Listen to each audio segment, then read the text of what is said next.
याद रखना चाहिए, अच्छे और बुरे भावों की उत्पत्ति, ये 10 बातें प्रधान होती हैं।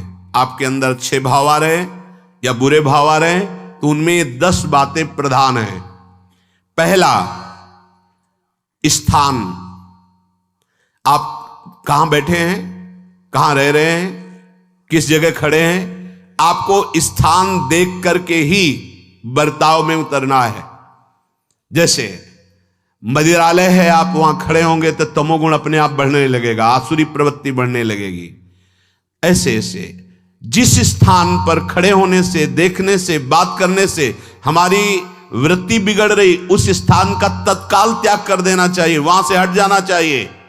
पहला है स्थान।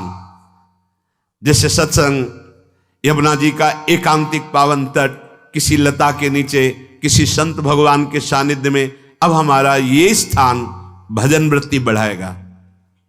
उस व्यक्ति का घर जिसके पास जाने से वासनाएं बढ़ रही, उस स्थान में जहां दृश्य देखने से हमारे अंदर गंदी बातें आ रही, पहला है स्थान।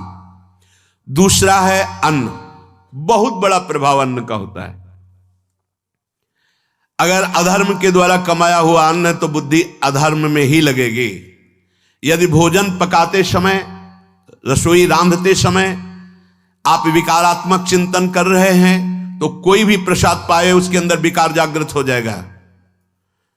अन्न का बहुत बड़ा प्रभाव पड़ता है। एक बार पूज्यपाद उड़िया बाबा जी महाराज अपने परिकर के साथ भ्रमण में थे तो किसी बड़े धनी मानी ने निमंत्रण दिया, महाराज आज यहीं रुको। तो बाबा ने कहा हम लोग गांव के अंदर नहीं रुकते, तो बाहर कोई वृक्षों का समुदाय, जंगल जैसा, तो उसमें वहां रुके, पर भोजन उनकी तरफ से, भोजन सबने पाया।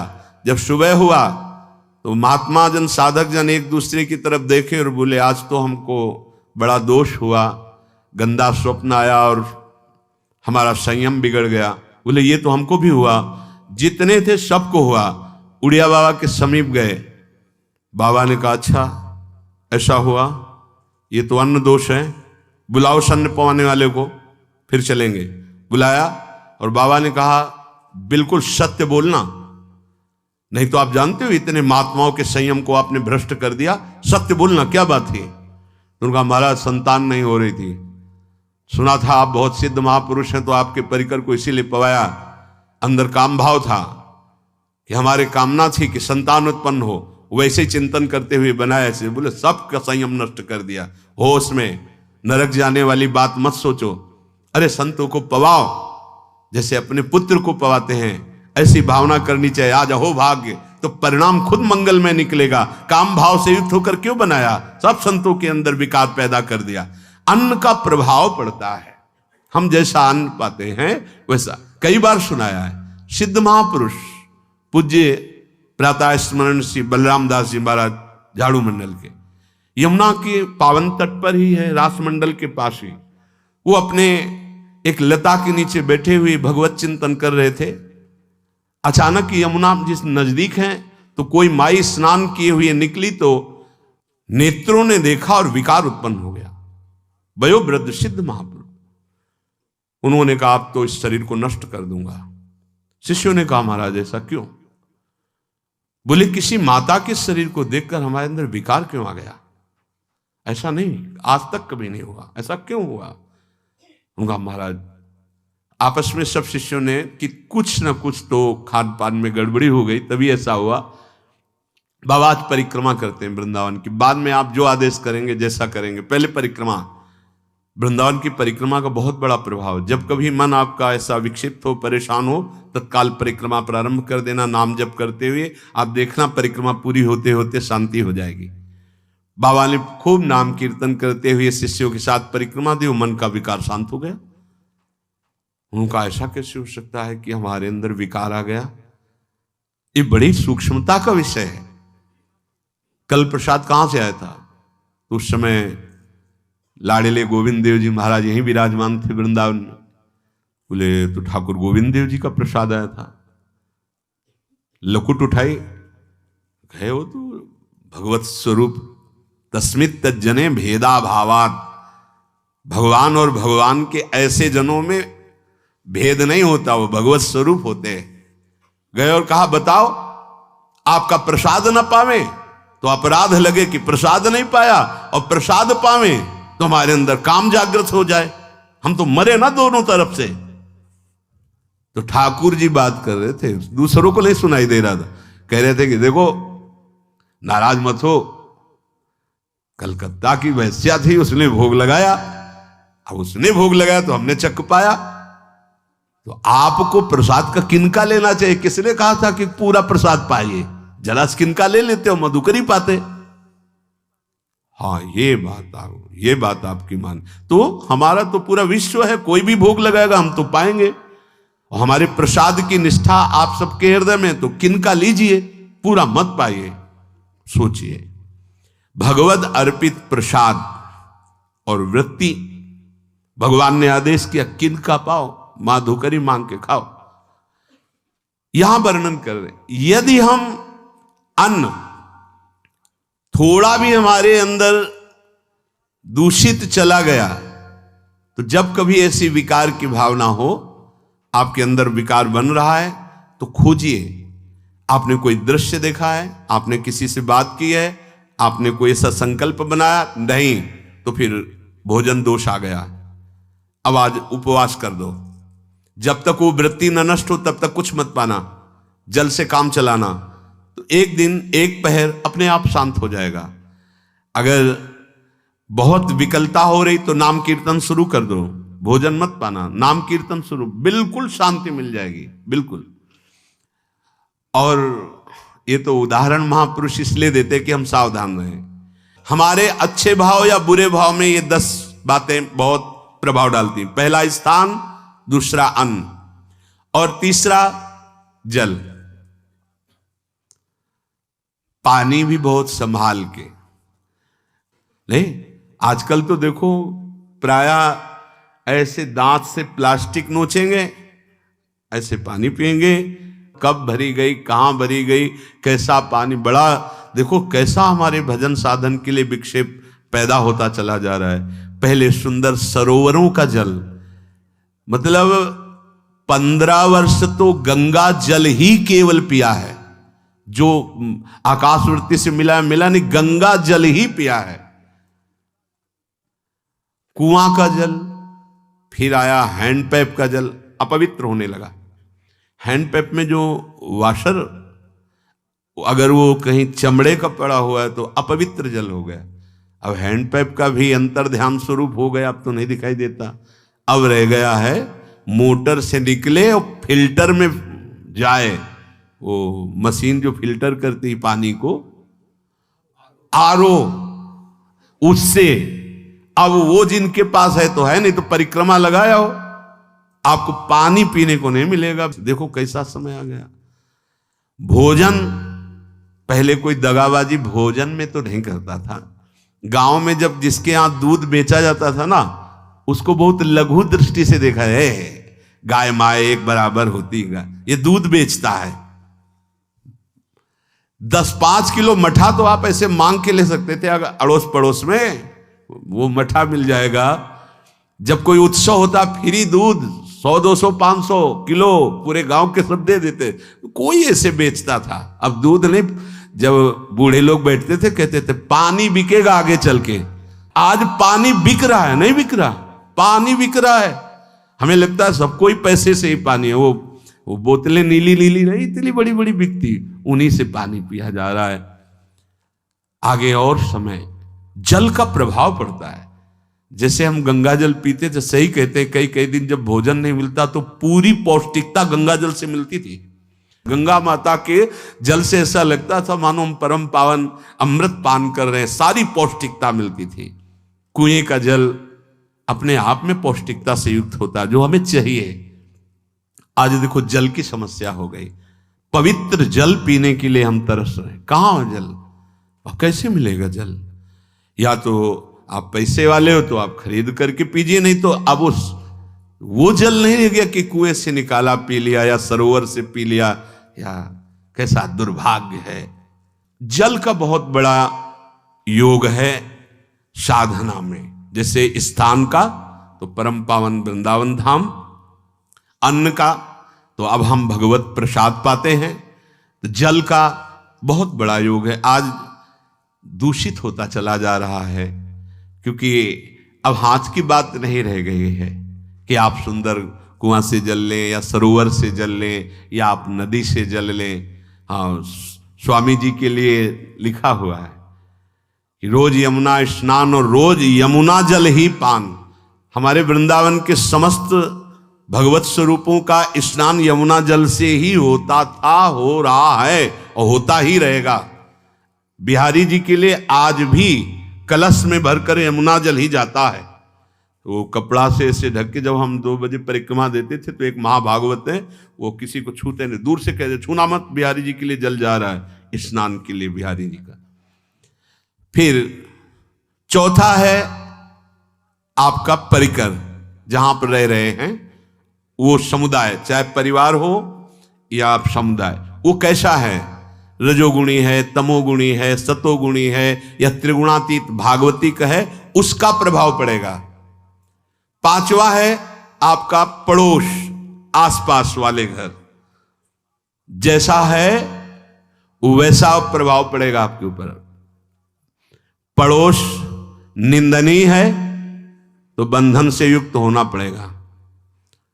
लंका के पड़ोस में रहने के कारण अगाध महिमा वाले समुद्र को बांध दिया गया, रघुनाथ जी ने पुल बांधा और दंड देने के लिए तैयार हो गए थे सरकार, अग्निबाण संधान कर लिया था, पड़ोस के कारण ही तो ना, पड़ोसी रावण था, इसीलिए आस पड़ोस का बड़ा प्रभाव पड़ता है। फिर अगला है दृश्य, इस पे बहुत सावधानी की जरूरत है। ये मोबाइल भगवान चल गए हैं, बहुत विस्तार से चल गए हैं, अब कोई छोटा मोबाइल रखना नहीं चाहता, सब वो स्क्रीन वाला रखना चाहते, टच मोबाइल। दृश्य से बचो, बच्चों, जवानों, बूढ़ों, सबकी वृत्ति जो माया आकर्षित करती, जो दृश्य हम देखने के लिए अंदर से उल्लसित है, वो मोबाइल में सब है, चाहे भागवतिक और चाहे सांसारिक। तो भाई देख लो, गुण दोष में संसार है, अगर आप दोष ग्रहण करना चाहते हो तो दोष ले लो, गुण तो गुण। बहुत बहुत खतरनाक विषय है और बहुत लाभदायक विषय है। किसी संत की वाणी एक बार समझ में नहीं आई, अगर हम 10 बार सुने तो समझ में आ जाएगी, ये लाभदायक है। कभी कोई किसी से बात करनी, पहले जाए तो पोस्ट कार्ड चलते थे, एक कार्ड, वो 15 पैसे का इतना बड़ा वाला आता था, 25 पैसे का बंद वाला लिफाफे में आता था, नीले नीले कागज का 15 पैसे वाला कार्ड, उसमें चिट्ठी जाती थी महीनों में। कभी यहां 1 मिनट में अमेरिका से बात कर लो, कितनी बढ़िया बात हो गई। उसका दुरुपयोग ना करो। अब हमारी इतनी चंचल वृत्ति है कि दुरुपयोग करने के लिए उत्साह बढ़ जाता है। बोले अब सब काम हो गया है, अब एकांत सेवन कर रहे हैं, अंदर से सिटकिनी बंद और मोबाइल भगवान का संग शुरू। 2-4 मिनट सत्संग और अच्छे दृश्य देखे, फिर बगले में वहां सब होता है कि आप बस उसको ऑन कीजिए, फिर जो मनोरंजन शुरू होता है, फिर उपासक मिटिया मेट हो जाता है। ये बहुत सावधानी की बात कह रहे हैं। वैसे हमें लगता है यदि आप कोई बड़े कार्य वाले ना हो तो छोटा मोबाइल रखे तो अच्छा रहता है। तो इसलिए ये एक ऐसा कलयुग भगवान ने रचा है कि बचा पाना बड़ा मुश्किल है। इससे वृत्ति को बचाओ, जो बचा ले गया वो आगे साधना कर सकता है। बहुत सावधान बच्चों। हमें लगता है यदि आपका मन चंचल हो, आपके शासन में ना हो, तो स्क्रीन वाला मोबाइल अपने माता पिता को दे देना चाहिए। और हम कहते रखो, छोटा वाला रखो, कभी कोई आपत्ति विपत्ति या सूचना देनी हो, बढ़िया काम करता है। जरूरी नहीं है इतना बड़ा लेके चलना। हाँ, अगर आपको बहुत राजकीय विभाग के कार्य हैं तो बात अलग है कि कौन सी सामान कहाँ कैसे, तो वहां से वीडियो भेज रहा है, वो चेक कर रहा है, यस हाँ ठीक है अब चलाओ। अपने को क्या काम है? सत्संग अगर सुनना है तो सत्संग सुनने के अलग यंत्र आते हैं, चला दो उसमें, वो इतनी बड़ी लगती है, उसमें चिप, पेन ड्राइव ऐसे लगा दो और सत्संग सुनो। जरूरी वो दृश्य वाला रखो। यहां कह रहे दृश्य, अगर गलत दृश्य देखा तो बावरे बन जाओगे और अच्छा दृश्य देखा तो भगवान के मार्ग के पथिक बनोगे। तो देखो, अच्छे दृश्य में भी दोष दर्शन की वृत्ति की गुंजाइश है। जैसे कोई लीला हो रही है, लीला के पात्र, जैसे हमारे ब्रजमंडल में रास लीला होती थी, ऐसे 12 वर्ष 13 वर्ष के लीला पात्र, सब नव किशोर, जहां भाव ही बने रोते रहो। अब वहां बड़े बड़े लीला पात्र हैं, अगर हमारी भावना शासन में नहीं है तो वहां हम अंग प्रत्यंग के दर्शन से हमारी हाव भाव वहां जो हो रहा है उससे हमारी वृत्तियां बिगड़ जाएं। जब छोटे छोटे लाडली लाल परस्पर खेलते हैं तो केवल आशीर्वाद देने को, रोने का मन होता है। अगर आप लीला भी देख रहे हैं तो बहुत सावधानी की जरूरत है, क्योंकि वो चिदानंद शरीर नहीं है, पांच भौतिक शरीर। हमारी दृष्टि पंचभूत में लगी हुई है। नाम जप करो, लीला गायन करो, फिर देखो जो लीला है, यही जीवन का परम सुख मिलेगा। सच्ची मान लीजिए। बस हम बार बार ये कहते हैं, मोबाइल का सदुपयोग कीजिए, दुरुपयोग नहीं। मोबाइल बुरा नहीं, उसका प्रयोग बुरा है। दृश्य और साहित्य, वैसे ही मनोवृत्तियां फिसलने वाली हैं, और जब ये आ गया कि फिसलाने में कितना लाभ है तो ऐसा कोई साहित्य और आलोचना, ऐसी कोई वार्ता ना करे जिससे हमारे अंदर गंदे भाव आवे। यदि अच्छी चर्चा करते हैं तो अच्छे भाव आते हैं। देखो, अभी ऐसी कोई भावुक चर्चा होने लगे तो सबका हृदय द्रवित हो जाएगा, और गंदी चर्चा हो तो हमारा हृदय विकार युक्त हो जाएगा। और कार्य, आप जो कार्य करते हैं उसका प्रभाव आपके मन के ऊपर पड़ता है। और उपासना, आप उपासना भोगों की करते हैं या योग की करते हैं, ये 10 से भाव बनते हैं और 10 से भाव बिगड़ते हैं। स्थान, अन्न, जल, परिवार, अड़ोस पड़ोस, दृश्य, साहित्य, आलोचना, आजीविका का कार्य और उपासना। यदि ये भागवतिक हुए तो आपके अंदर भगवत भाव बढ़ेगा, और यदि ये रजोगुणी तमोगुणी हुए तो आपके अंदर आसुरी भाव बढ़ेगा। इन 10 से सावधानी पूर्वक व्यवहार होना चाहिए। जैसे आस पड़ोस में है तो बड़ी सुविधा है, यहां कोई किसी से मतलब नहीं रखता, बगल वाला कौन है ना, किसी से मतलब, ये बढ़िया है। ज्यादातर गांव में होता है। अपने यहां ये अच्छा है कि जैसे आप अपने कमरे में गए, किसी से कोई मतलब नहीं है, वैसे ऐसा ही जीवन रखना चाहिए। अड़ोस पर ये ज्यादा जो व्यवहार मित्रता बढ़ाने वाला विषय, ये धाम में नहीं है। वृंदावन में ऐसा नहीं व्यवहार रखना चाहिए। आपके पड़ोस में कौन रख रहा है आपका परिचय नहीं होना चाहिए, कौन कौन रह रहा है आपकी जानकारी नहीं होनी चाहिए। नजर नीची की, अपने कुटिया में गए, अपने ठाकुर जी से मतलब, अपने भजन से मतलब। ना पड़ोसी को कुछ देना चाहिए ना लेना चाहिए। बात समझ लेना कि जैसे आज उत्सव है, उनको हम बुलाते हैं, वो हमारे यहाँ, ये व्यवहार यहाँ नहीं है। बनवासी हो, ठाकुर का भोग लगाया, और अगर आपको बांटना है तो बाहर निकलो, आधा किलोमीटर दूर ऐसी जगह बांटो जो तुम्हें राधे श्याम दोबारा ना बोले। फिर वो तुम्हें बुलाएगा, फिर वो बैठेगा, फिर प्रपंच की बातें होंगी, निंदा स्तुति की होंगी, फिर बड़ी संगोष्ठी होती है, पता चलता है। क्या फायदा ऐसे जीवन से? आप वनवासी हो, समय एकांत में दीजिए, अपनी कुटिया में बैठिए, नाम जप कीजिए, निकलिए, सत्संग सुनिए, ठाकुर दर्शन कीजिए, परिक्रमा कीजिए, फिर अपनी कुटिया में। ज्यादा व्यवहार में नहीं उतरना चाहिए। ये वनवास है, वृंदावनवास। सत्संग का सेवन, रजोगुण तमोगुण का त्याग, तो दुष्संग से आप बच जाएंगे।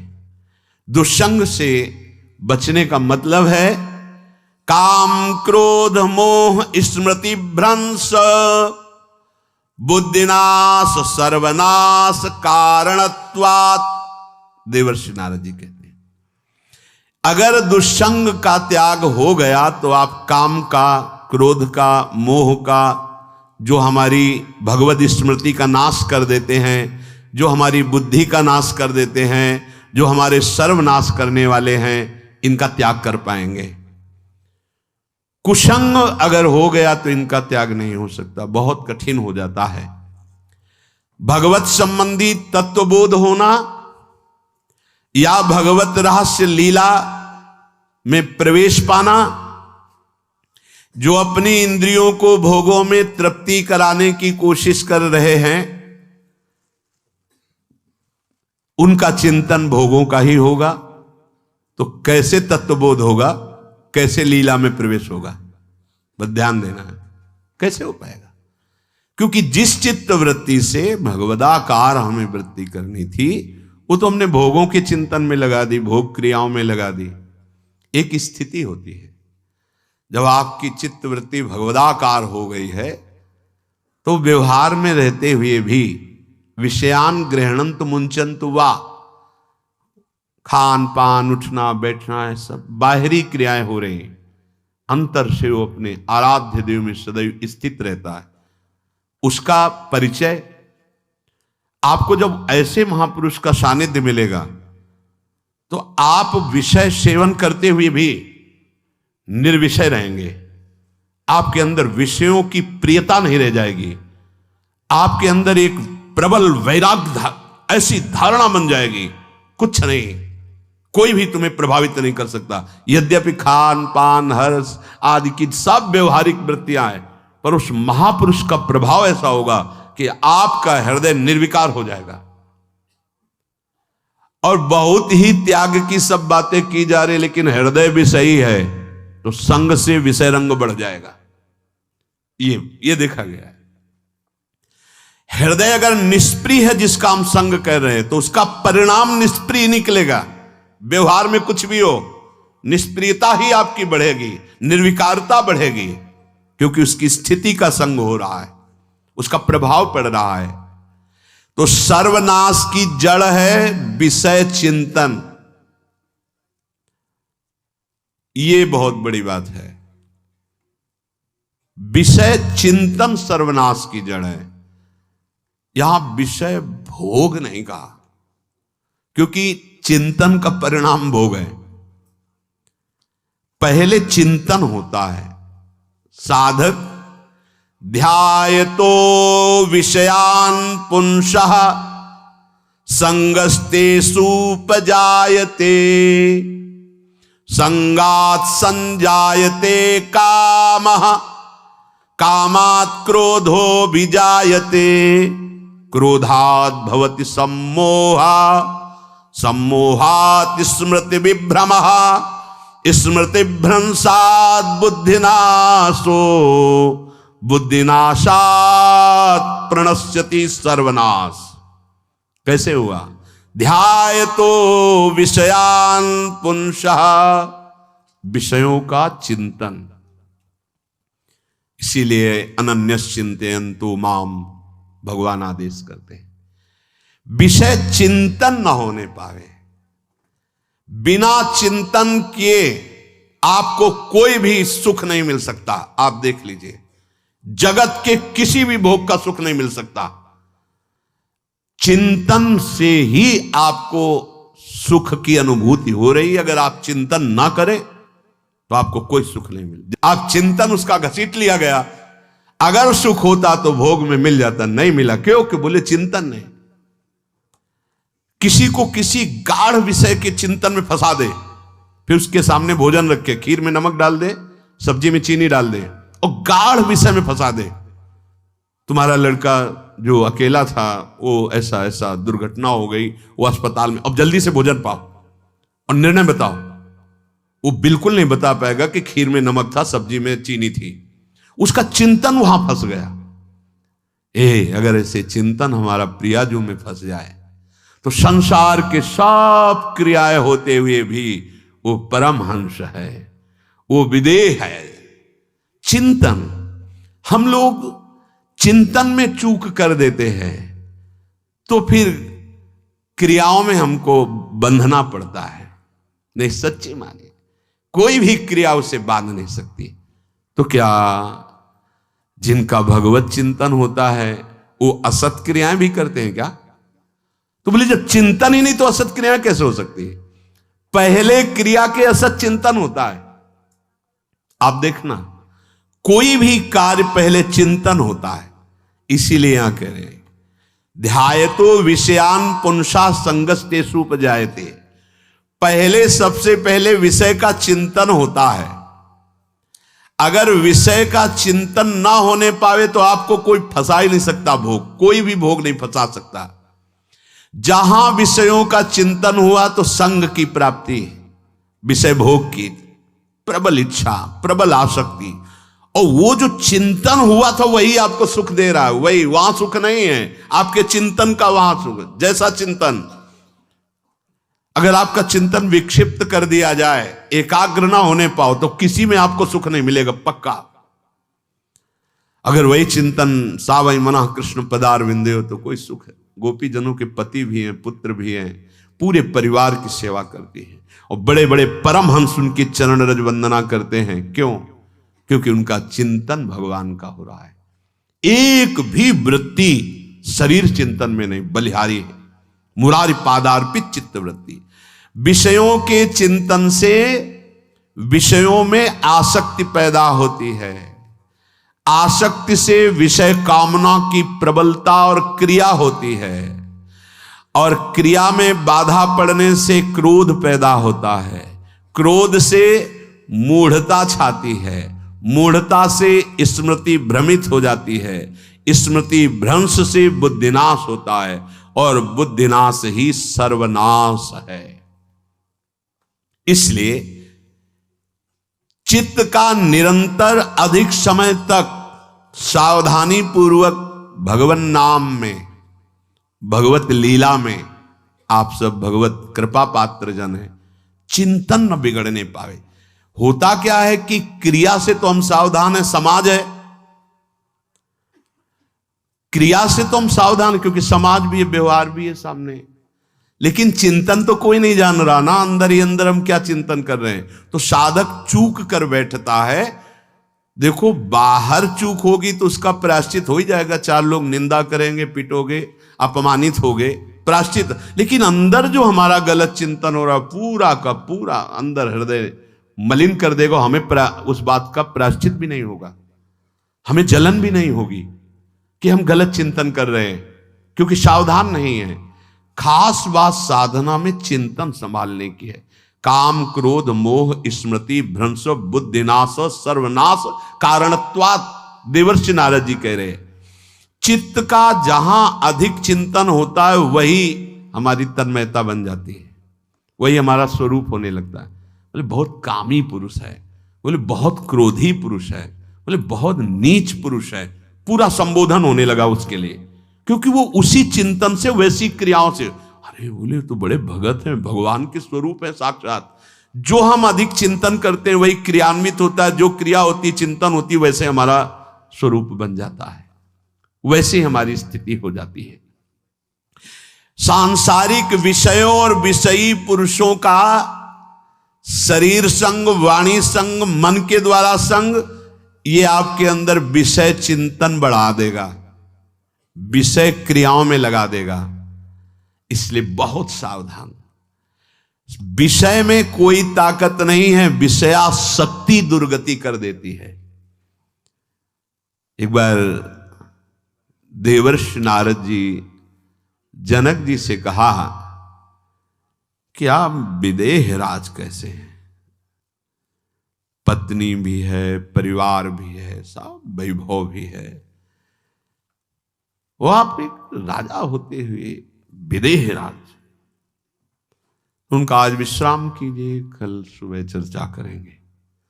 तो रात्रि में अपने शयन गृह में देवर्षि नारद जी को शयन कराया और अपनी अर्धांगिनी से कहा कि आप जाकर शयन कीजिए देवर्षि नारद जी के साथ, जो आज्ञा। अब वहां देवर्षि नारद जी के समीप जब नारद जी ने देखा कोई स्त्री, तो शकिल गए और शकिल गए। वो तो आज्ञा जैसी हुई थी, जब दीवाल मिली तो दीवाल की तरफ मुंह करके लेटे रहे। अर्धरात्रि में उठी और चली गई। देवर्षि नारद जी सुबह गए और कहा कि ये क्या मजाक था आपका, यदि आपको ऐसा ही व्यवहार करना था तो आप हमसे कह देते, तो हम बाहर जाकर शयन करते, आपने ऐसा क्यों किया, क्या हुआ महाराज? जब हम वहां शयन कर रहे थे, कुछ रात्रि व्यतीत होने पर आपकी अर्धांगिनी आई और लेट गई सैया पे। उनको पता नहीं कि एक देव ऋषि के साथ ऐसा व्यवहार नहीं कर। फिर क्या हुआ महाराज? फिर हम और खेलते गए, फिर दीवाल मिली तो उधर मुंह करके फिर सो गए। तो तुमने स्त्री को दीवाल नहीं समझा, दीवाल को दीवाल समझा। यही आप में और हम में फर्क है। आपके लिए जैसे दीवाल निश्चिंतता का कारण है, ऐसे ही हमारे लिए स्त्री होते हुए भी वो दीवाल की तरह ही है, किंचन मात्र विकार उत्पन्न नहीं कर सकती। यही अंतर है। इसी बात से हमको विदेहराज कहते हैं। ये स्थिति अब कह दे स्त्री शरीर और दीवाल में क्या ज्ञान की विशेषता? वो जड़ है और चैतन्य नहीं। ये शरीर भी जड़ है, चैतन्य आत्म तत्व है। पंचभूतों से दीवाल बनी है। अग्नि तत्व से ईंट पकाई गई है। पृथ्वी तत्व तो है ही, पृथ्वी तत्व में जल मिलाकर उसको आकार दिया गया है। वायु तत्व ने उसे सुखाया, अग्नि तत्व ने पकाया है, और शब्द आकाश तत्व है। पांच भूतों से वो बना, पांच भूतों से बना है। सच्चा ज्ञान ये कि इसमें और दीवाल में कोई अंतर नहीं।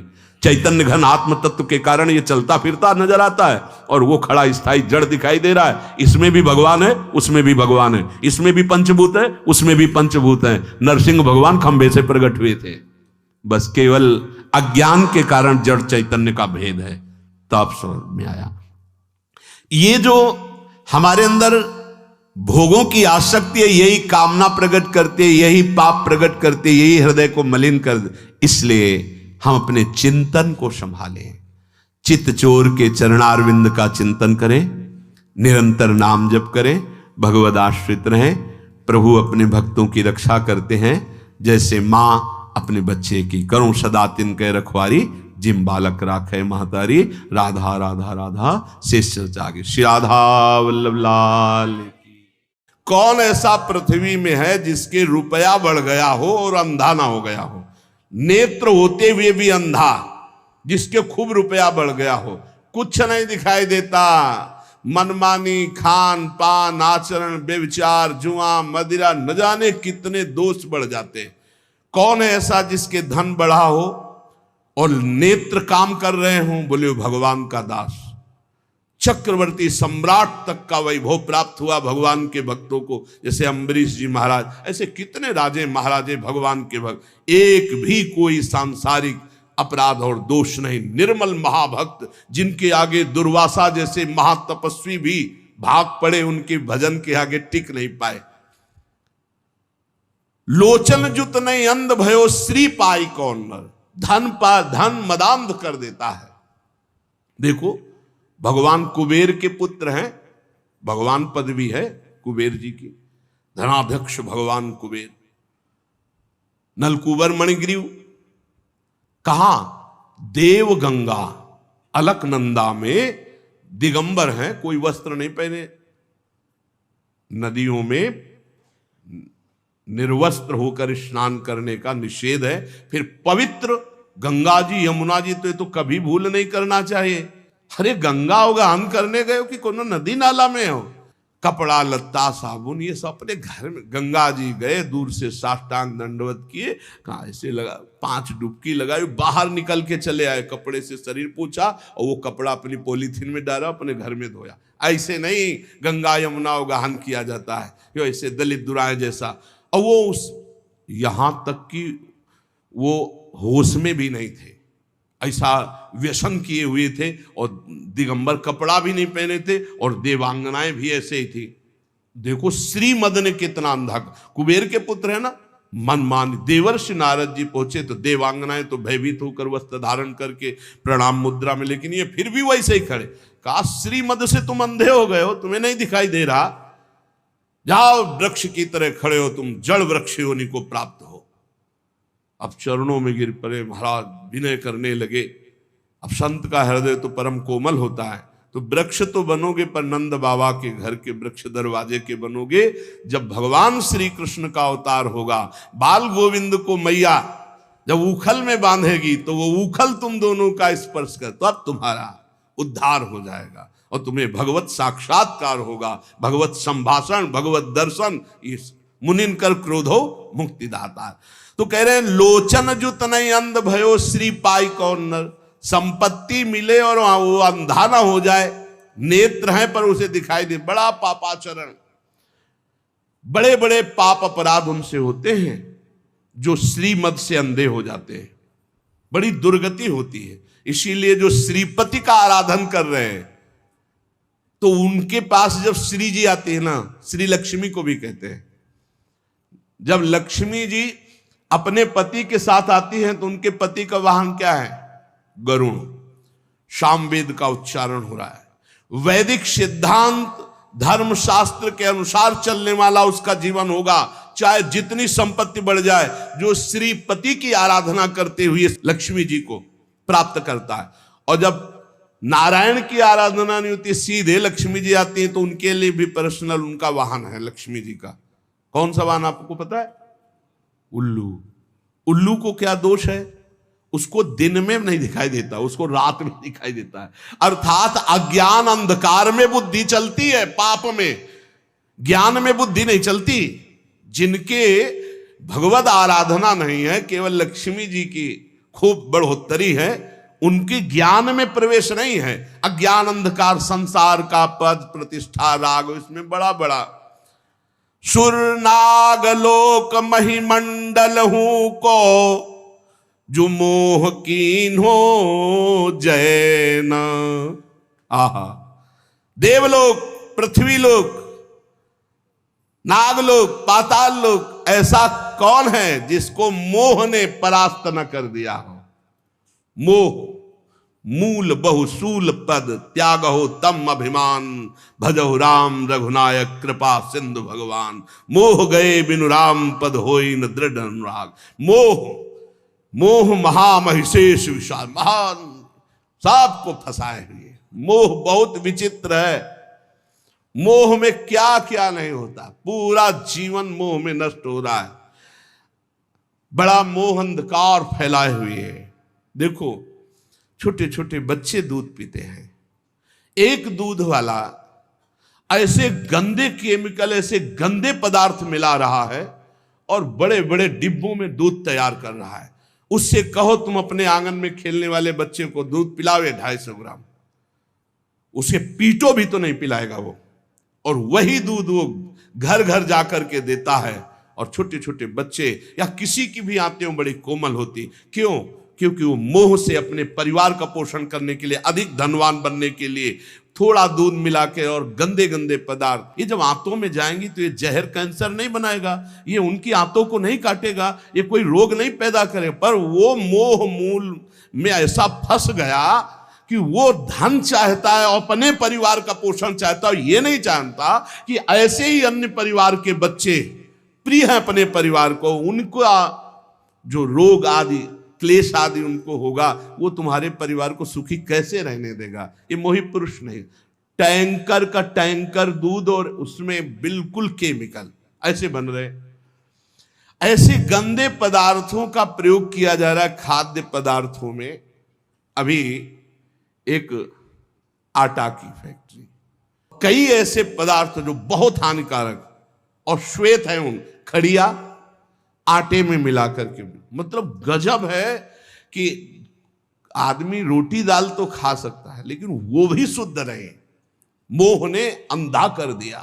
रुपया आना चाहिए, कैसे आना चाहिए, ये नहीं विचार है कि अगर यही आटा, यही घी, यही दूध, यही पदार्थ हम अपने परिवार को क्या पवाएं तो कैसा लगेगा। और ये कोई न कोई तो पाएगा, उसके शरीर में दोष, दुख, रोग ये पैदा करेगा। ऐसे जो लोग गंदे विचार वाले हैं, इनको चोट पहुंचनी चाहिए, इनको पारमार्थिक, आध्यात्मिक, लौकिक सब दंड मिलना चाहिए, क्योंकि ये हमारे समाज के ऐसे कैंसर हैं लोग जो पूरे समाज को नष्ट कर देते हैं। मान लो सबके फ्लैट आदि की व्यवस्था है तो गाय तो नहीं रख सकते सब, तो किसी दूध वाले से लेंगे।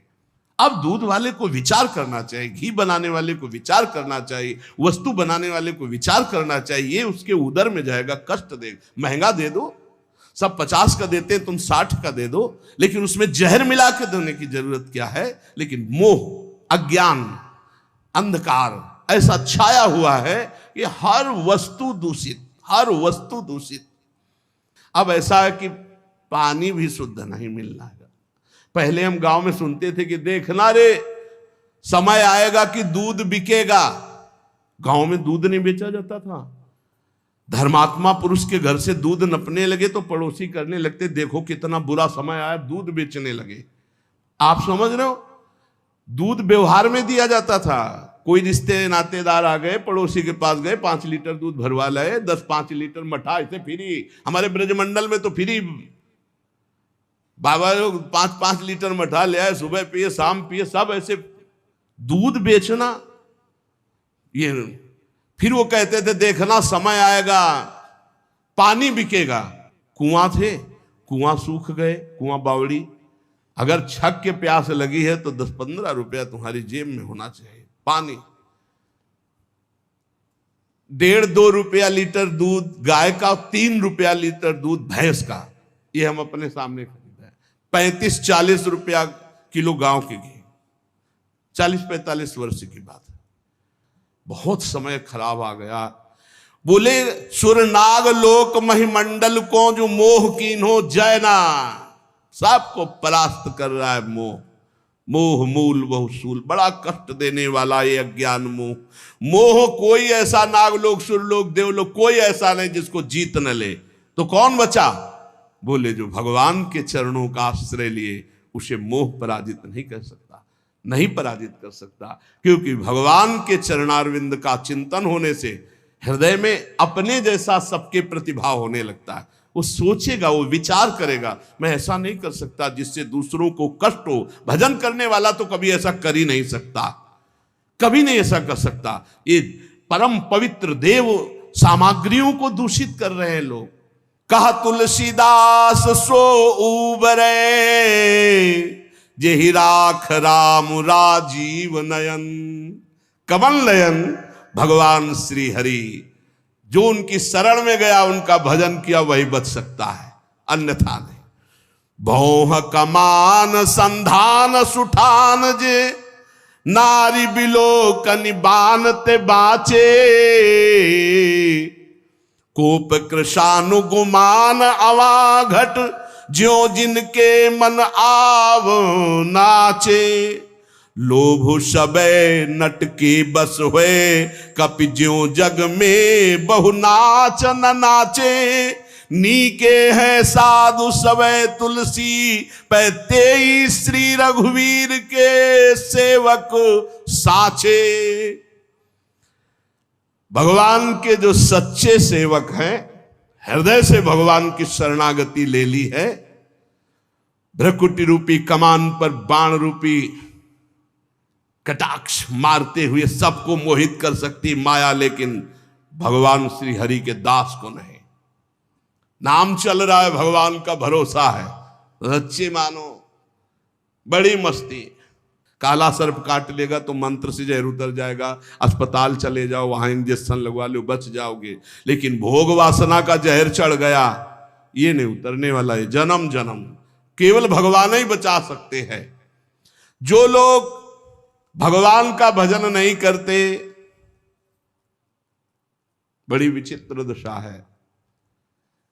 जहां पवित्रता की मेड़े थी, वहां पवित्रता की मेड़ों को ढहा दिया इस कलयुग की बाढ़ ने। अभी तो भ्रष्टाचार आचरण भ्रष्ट कर देगा सब संसार, नहीं माने को अनुजात। आगे समय देखना, ऐसा समय आ रहा है कि जो धर्म की मर्यादाएं थी, जहां पवित्रता सुरक्षित थी, वो मेड़े कलिकाल तोड़ रहा है।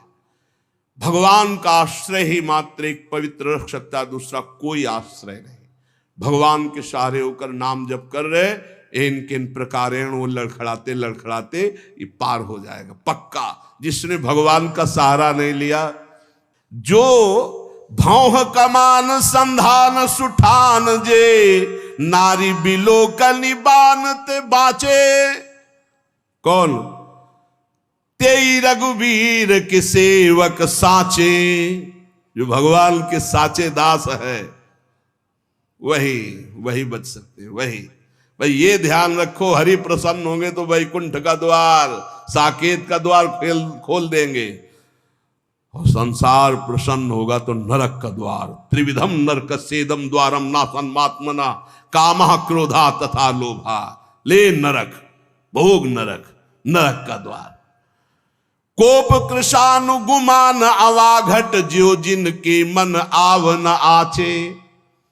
अभिमान रूपी अवा में क्रोध रूपी अग्नि की ज्वाला भड़क रही है। कौन ऐसा है जो अपने हृदय से इसको शांत कर दे? बोले वही तेई रघुवीर के सेवक साचे। क्रोध आता है, प्रतिकूलता में क्रोध आता है नए साधक को, पर उसे शांत रूप से सहता है। भगवान के द्वारा ये विधान मेरे मंगल के लिए किया गया है। मैं क्रोध नहीं करूंगा क्योंकि मेरे तप को क्षीण करेगा, मेरे भजन का नाश करेगा, मुझे भगवत प्राप्ति करनी। अब नहीं, शांत चुप। एक बार जीत गए ना तो अगली बार और जल्दी आप परास्त कर देंगे, धीरे धीरे आप क्रोध का समन कर देंगे। पर अगर अंदर प्रेरणा आई कि अब की दबे ना तो अगली बार और उल्टा प्रेरणा देता क्रोध, तभी गुस्सा आती। कमजोर को क्रोध आता है, गंभीर को क्रोध नहीं आता। बलवान को क्रोध, जो हरि भजन से बलवान उनको क्रोध नहीं आता, कमजोर को क्रोध आता। या कभी कभी भगवान की लीला होती है ऐसी जो दिव्य महापुरुषों में भी क्रोध देखा गया, जैसे सनकादि के हृदय में आ गया और भगवान के पार्षदों को। ये भगवान की लीला भूमिका बनने का, वो उसमें वहां ये जागतिक काम क्रोध आदि का वहां आवेश नहीं होता, वो भागवतिक होता है। लोभ सबे नट के बस हुए, कपि ज्यों जग में बहु नाच न नाचे। जैसे नटवा बहुत प्रकार से नाटक करके लोगों को रिझा करके धन एकत्रित करता है, बोले ऐसे बहुत तरह से भक्ति का, ज्ञान का, वैराग्य का, नाना प्रकार के जागतिक नाटक करके लोभ की पूर्ति, रुपये की पूर्ति, धन की पूर्ति। लोभ सबे नट के बस हुए, कपि ज्यों जग में बहु नाच न नाचे। नीके हैं साधु सबे तुलसी, पैते रघुवीर के सेवक साचे। वही बच पाया मोह से, क्रोध से, काम से, नौटंकी नाटक से, जो सच्चाई से भगवान के चरणों का आश्रय लेकर भजन किया। और बेश बनाई सुच बचन कहे चुबाई। नाटक, सत्य महापुरुषों के वचन और उनके चले हुए मार्ग पर चलोगे तभी सत्य को पाओगे, नहीं तो नहीं पाओगे। बेस सुबनाई सुचि बचन कहे चुबाई। बचन कैसे? अमृत चमक रहा है, विद्वान है, बाणी ऐसे, संतो महंतो जैसे। पर जब तराजू बगल में लगा होता है, उस पर तौला गया तो कांटा वो बताता है कि बेस सुबनाई सुचि बचन कहे चुबाई। जाई तो न जरन धरन धन धाम की, कोटि को उपाय करी लाली पालियत देह, मुख कहियत गति राम ही के नाम की। प्रगटे उपासना दुरावे दुर्वासना ही, मानस निवास भूमि लोभ मोह काम की। राग रोष ईर्ष्या कपट कुटिलाई, भरे तुलसी से भगत भगत चाहे राम की। बहुत जोर की बात कही। जो लोग उत्तम भेष धारण करते हैं, अमृत जैसे वचन बोलते हैं, किंतु हृदय रुपया, तृष्णा, भोग, सम्मान, करोड़ों प्रकार की वासनाओं से भरा हुआ शरीर का लालन पालन, इतना दुलार शरीर का। मुख से बोलेंगे कि मुझे तो भगवान का भरोसा है और सिर्फ नाम। देखो गोस्वामी जी के मुख कहियत गति राम ही के नाम। मुख से भगवान की चर्चा, हृदय से भगवान के चरणों में अनुराग, तो मिलन में सुख होता है। मिलत एक दुख दारुण देहि, बिछुरत एक प्राण हर ले। भगवान के प्रेमी जनों का जब बिछुड़ना होता है तो ऐसा लगता है जान जा रही है, और ये 5 मिनट बैठे। और एक ऐसे छली कपटी जिनके दर्शन मात्र से भगवत भाव तो है नहीं भाई, बेस सुबनाई सुचि बचन कहें चुबाई। देखो, अगर महापुरुषों के हम वचन नहीं सुनेंगे तो हमारे हृदय, ये कड़वी दवा है, हमारे हृदय को जाके सुधारेगी। उत्तम वेश बनाए, वचन जैसे अमृत चू रहा हो, और क्या, लच्छेदार, आपको होश उड़ जाएंगे, इतनी विद्वता। किंतु हृदय, गोस्वामी जी कह रहे, जाई तो न जरनी धरनी धन धाम की, तो कोटि को उपाय करी लाली पालियत देह। बस सारा का सारा उपाय करोड़ों प्रकार से शरीर लालन पालन का है। हे, चाहे जितना सजा लो मरोगे, चाहे जितना इसमें सुगंधित द्रव्य लगा लोगे, ये जलेगी शरीर, ये गड़ेगा, ये कीड़ा पड़ेंगे, ज्यादा इससे दुलार नहीं, मतलब भर का। ठाकुर सेवा करना है इसलिए नहा लिया, ठाकुर सेवा करना है, उनके दासत्व, तो ये चरण चिन्ह हो, ये चंदन प्रसादी, इनके लिए नहीं। सन्यास में जिंदगी में कभी ऐसे दर्पण नहीं, गंगा की रज त्रिपुंड ऐसे, बस खत्म, खेल खत्म। कभी ये दर्पण, अब ये है कि तो भाई बस उतने के लिए, शरीर का पोषण नहीं, शरीर का दुलार नहीं। कोटि को उपाय करी लाली पालियत देह, बहुत संभल के। जाई तो न जरनि धरनि धन धाम की, कोटिक उपाय करी। करोड़ों प्रकार के साधन केवल यही बात के लिए। मुख कहियत गति राम ही के नाम की, प्रभु हृदय की देखते हैं, मुख की नहीं। नारद जी काम विजय का अभिमान लेकर भगवान के पास गए, वो कहा, प्रभु आपकी कृपा से हमने काम पर विजय प्राप्त कर, आप काम, आपका जो स्मरण कर ले वो काम विजयी हो जाए। कृपा तो वहां भी बोले थे नारद जी, लेकिन भगवान मुख की बात नहीं, हृदय की बात देखी, अच्छा अभिमान आ गया है, चूर कर दिया। कोटिक उपाय, धन धन धाम, ये सब नौटंकी नाटक केवल इसके लिए। और मुख कहियत गति राम ही के नाम की, मुख से बात कह रहे हैं कि वो तो भगवान के। प्रगटे उपासना दुरावे दुर्वासना, कभी अपनी दुर्वासना की बात नहीं बताई कि आप ऐसे थे। उपासना की बात, इतने घंटे ये पाठ, इतने घंटे ये, इतने वहां ये करा दिया, वहां ये करा दिया, जिससे पुण्यों का वर्णन करके उसका विनाश हो गया। प्रगटे उपासना दुरावे दुर्वासना, मानस निवास भूमि लोभ मोह काम की। मानस निवास भूमि, मन में बैठता है लोभ और मोह और काम, और बातें जब करते हैं तो मीठे अमृत चुचुआते हैं, भेष देखो तो लुभायमान हो जाओ। सेवक जी में महाराज कर, भरम भटक्कत भूप, भरम भटक्कत भूप, ऐसा कि बड़े बड़े राजे महाराजे देख करके भ्रमित हो जाएं। दर्शन भक्त अनूप, पर रूप न शोभित प्रीति बिनु, भरम भटक्कत भूप, श्री हरिवंश कृपा बिना। राग रोष ईर्ष्या कपट कुटिलाई भरे, तुलसी से भगत भगति चाहे राम की। जो पुरुष ऐसे कुटिल आचरण करता है वो उपहास का पात्र बन जाता है एक दिन संसार के।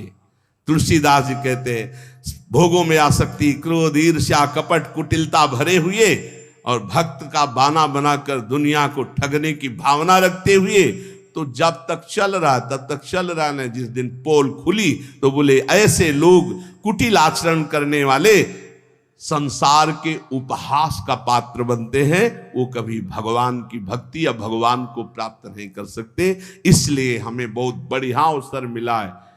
संसार क्या दे देगा, कितना दे देगा, और जब संसार को बनाने वाला रीझ जाएगा तो क्या बाकी रह जाएगा हमको प्राप्त करना। तो हमको मालिक को रिझाना है, संसार को नहीं। निरंतर नाम जप करते हुए अपनी इंद्रियों को, अपने मन को, अपने शरीर को प्रभु के चरणों में समर्पण करने की तैयारी करनी है। हमें कहीं कोई पापाचरण न बन जाए तो अपने को धिक्कार दे, प्रभु से प्रार्थना करें, नाथ मुझे बचाओ, मेरे में सामर्थ्य नहीं है। इसी जन्म में भगवान की कृपा से शुद्ध भक्ति प्राप्त हो और हम भगवान का इन्हीं नेत्रों से दर्शन कर पावें, हृदय से हमें तत्व बोध हो जाए। यही जीवन का परम लाभ है।